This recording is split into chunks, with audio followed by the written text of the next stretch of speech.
Gold trusted gold buyers తాకట్టులో ఉన్న బంగారాన్ని విడిపించి ఈ రోజు ఉన్న మార్కెట్ ధరకే కొనబడును.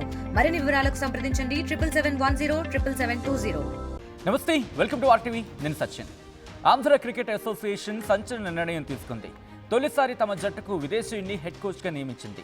2025-26 సీజన్కు మెన్స్ సీనియర్ జట్టు హెడ్ కోచ్గా న్యూజిలాండ్కు చెందిన గ్యారీ స్టెడ్ను ఎంపిక చేసింది.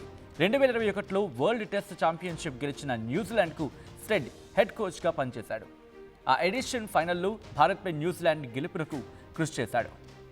53 ఏళ్ల గ్యారీ స్టెడ్ తన కోచింగ్ ప్రయాణంలో న్యూజిలాండ్ వరల్డ్ టెస్ట్ ఛాంపియన్షిప్గా నిలబెట్టడంతో పాటు 2019 one day world cup, 2021 T20 world cup, 2025 champions ట్రోఫీలో ఫైనల్స్కు చేర్చాడు. అంతేకాదు, స్టెడ్ ఆధ్వర్యంలో గతేడాది న్యూజిలాండ్ భారత్ను 3-0 తేడాతో క్లీన్ స్వీప్ కూడా చేసింది. ఇలా 268 ఇంటర్నేషనల్ మ్యాచ్లకు స్టెడ్ కోచ్గా వ్యవహరించాడు. ఇప్పుడు ఆంధ్ర క్రికెట్ను కూడా అలానే ముందుకు తీసుకువెళ్తారని అభిప్రాయాలు వ్యక్తమవుతున్నాయి. ఆంధ్ర క్రికెట్ అసోసియేషన్ హెడ్ కోచ్గా ఎంపిక కావడంపై స్టెడ్ సంతోషం వ్యక్తం చేశాడు. ఏపీలో క్రికెట్ పట్ల ఉన్న అభిమానం అద్భుతమని, ఏసీఏ అభివృద్ధికి చూపుతున్న నిబద్ధత తనకు ఎంతో ప్రేరణ ఇచ్చిందంటూ కూడా చెప్పుకొచ్చాడు.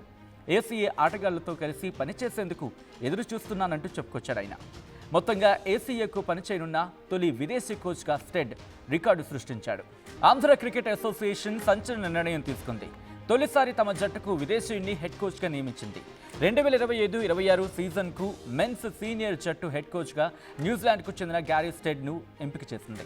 2021లో వరల్డ్ టెస్ట్ ఛాంపియన్షిప్ గెలిచిన న్యూజిలాండ్కు స్టెడ్ హెడ్ కోచ్గా పనిచేశాడు.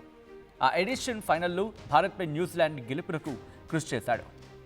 53 ఏళ్ల గ్యారీ స్టెడ్ తన కోచింగ్ ప్రయాణంలో న్యూజిలాండ్ వరల్డ్ టెస్ట్ ఛాంపియన్షిప్గా నిలబెట్టడంతో పాటు 2019 one day world cup, 2021 T20 world cup, 2025 champions ట్రోఫీలో ఫైనల్స్కు చేర్చాడు. అంతేకాదు, స్టెడ్ ఆధ్వర్యంలో గతేడాది న్యూజిలాండ్ భారత్ను 3-0 తేడాతో క్లీన్ స్వీప్ కూడా చేసింది. ఇలా 268 ఇంటర్నేషనల్ మ్యాచ్లకు స్టెడ్ కోచ్గా వ్యవహరించాడు.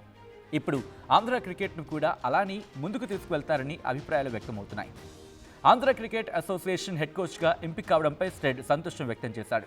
ఏపీలో క్రికెట్ పట్ల ఉన్న అభిమానం అద్భుతమని, ఏసీఏ అభివృద్ధికి చూపుతున్న నిబద్ధత తనకు ఎంతో ప్రేరణ ఇచ్చిందంటూ కూడా చెప్పుకొచ్చాడు.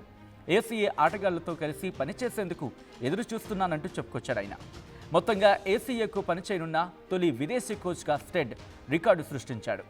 తెలుగులో న్యూస్ కి ఫాస్టెస్ట్ యాప్ ఇప్పుడు టోటలీ న్యూ అవతార్లో జస్ట్ 5 seconds లో కంప్లీట్ న్యూస్. సోషల్ మీడియాలో ట్రెండ్స్ కి one stop solution. Live TV app voice search option తో ఇప్పుడే డౌన్లోడ్ చేయండి లేదా అప్డేట్ అయిపోండి. యాప్ లింక్ డిస్క్రిప్షన్ లో ఉంది.